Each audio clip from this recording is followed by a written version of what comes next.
ABC News AGT Live। ये है ABC News AGT Live। Listen to ABC News AGT Live। तो आज इस हिंसा के खिलाफ लड़ना है, वो माहौल लाना है। हम लड़ेंगे इनको जनतांत्रिक तरीके से, हम लड़ेंगे हमारी जनतांत्रिक व्यवस्था को बरकरार रखने के लिए, हम लड़ेंगे हमारे संवैधानिक जो अधिकार है उस अधिकार को बरकरार रखने के लिए। और इनका पूरा का पूरा उद्देश्य क्या है? इनका पूरा का पूरा उद्देश्य उसी संविधान को ध्वस्त करें, उसी संवैधानिक अधिकारों को खत्म करें और लोगों के सामने हिंसा, नफरत और उसके आधार पर डरा कर लोगों को अपनी समर्थन में हासिल करने की कोशिश करें। इसके बावजूद आज क्या हो रहा है उत्तर प्रदेश में, क्या हो रहा है पंजाब में, क्या हो रहा है बाकी प्रांतों में जहां पे चुनाव हो रही है।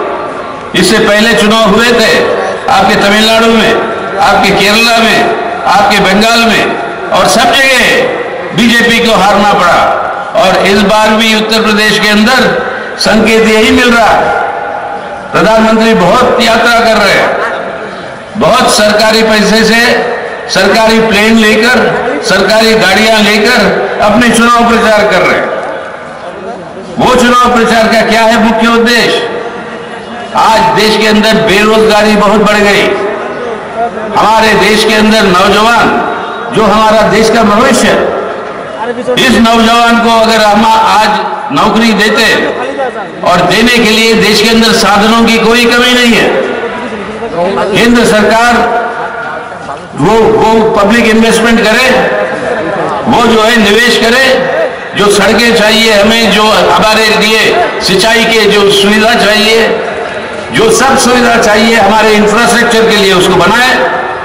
करोड़ों में हमारे नौजवानों को नौकरियां मिलेगी और वो नौजवान जब अपना तनख्वाह जो है खर्च करने लगेगा, ये बंद पड़े कारखाने सब खुलने लगेंगे, आर्थिक विकास भी होगा, लोगों की तरक्की भी होगी और लोगों की जान बचा सकते हैं हम। लेकिन आज वो काम नहीं कर रहे। क्या कर रहे हैं? देश की जो जितने भी साधन है उसकी लूट मची हुई है, सब दे देते हैं। जो नारा जो लगा है, दो है हमारे प्रधानमंत्री के जो मुख्य दोस्त, जो बड़े हमारे देश के पूंजीपति है, सब चीज हमारे देश के अंदर उनके हाथों में जाता है। सब एयरपोर्ट क्या उनके एक दोस्त के हाथ में, सब हमारे पोर्ट यानी जो बंदरगाह पानी के साथ जुड़े हुए पोर्ट है, वो सब उन्हीं के हाथ में जाता है। देश के अंदर पूरा टेलीकॉम, अपना मोबाइल फोन, उसका पूरा का पूरा कब्जा एक करना चाहता है। पेट्रोल के ऊपर, तेल के ऊपर कब्जा वो दूसरा करना चाहता है। यानी पूरी देश की संपत्ति के ऊपर आज लूट मची हुई है और ये लूट जो है वो बेचा जा रहा है, बेचा जा रहा है आज हमारे बड़े पूंजीपतियों को, जो हमारी संपत्ति है। आज जो निजीकरण हो रही है हर संस्था के देश के अंदर, लाखों के तादाद में हमारे देश के अंदर मुलाजिम और हमारे देश के अंदर मजदूरों की नौकरी की छटनी हो रही है, छटनी हो रही है पब्लिक सेक्टर के अंदर। और ये पब्लिक सेक्टर आज मोदी साहब को और भाजपा को ये बताना पड़ेगा बड़ी जोर से, भाई देश का पब्लिक सेक्टर, देश की आर्थिक संपत्ति का मालिक देश का जनता है। सरकार जो आता है, प्रधानमंत्री जो आते हैं और जो जाते हैं, वो प्रधानमंत्री और वो सरकार सिर्फ मैनेजर है, संपत्ति के मालिक नहीं है।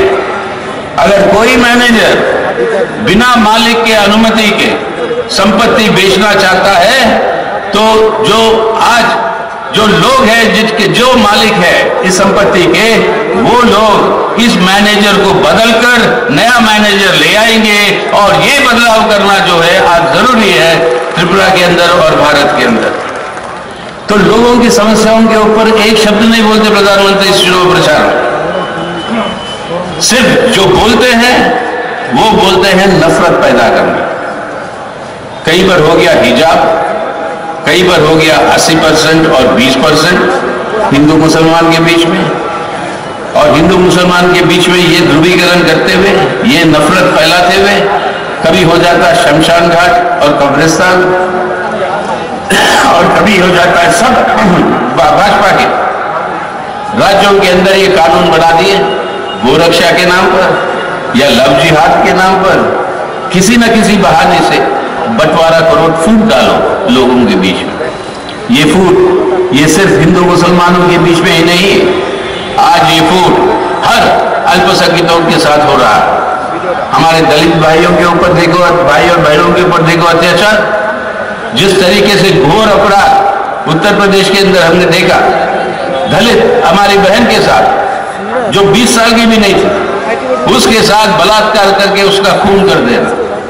हर बार उस तरीके से अत्याचार जो है हमारे दलितों के ऊपर होती है।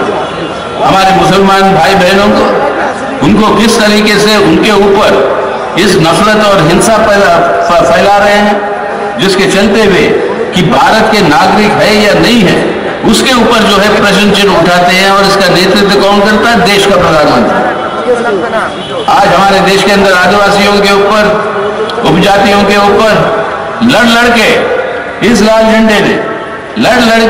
झंडे ने फॉरेस्ट राइट्स एक्ट यानी आपके जंगलों में रहने की अधिकार उपजातियों की, उसके लिए कानून बनवाया।